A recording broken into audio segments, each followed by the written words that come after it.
Hoje nós vamos falar sobre narcisismo. Então, se vocês conhecem alguém que precisa saber um pouco mais desse assunto, já envia, já curte aí, comenta aí embaixo também para nos ajudar no YouTube. Isso aí. Vou começar por aqui então, tá? Que eu tô com a cola aqui, Andressa, com 500 perguntas.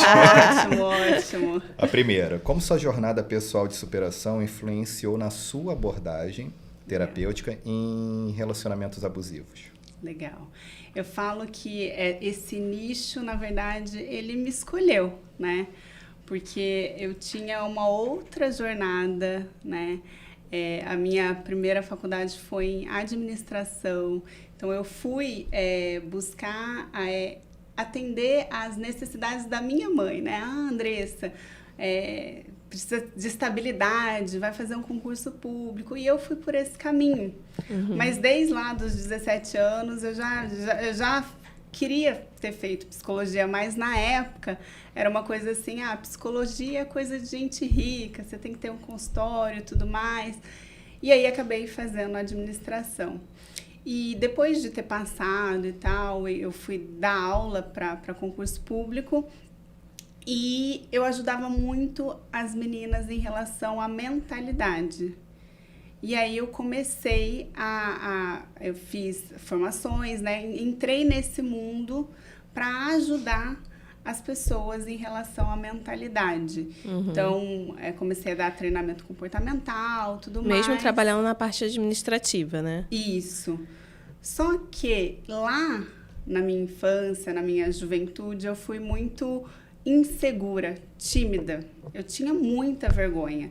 Aliás, a primeira formação que eu fiz foi em programação neurolinguística, porque eu não conseguia vender. Eu entrei num processo seletivo, comecei a trabalhar num banco e eu descobri que no banco eu tinha que vender, eu tinha que conversar com as pessoas. Eu falei, meu Deus, eu não consigo conversar. Eu era aquela pessoa que entrava no lugar, eu saía assim...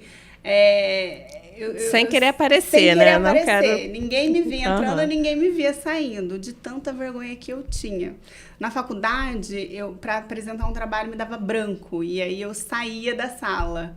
Então, quando eu passei por esse processo seletivo, eu fui fazer a minha primeira formação na área do desenvolvimento humano, que foi em programação neurolinguística, e aí eu entendi que eu não era tímida. Aquilo não era a minha identidade.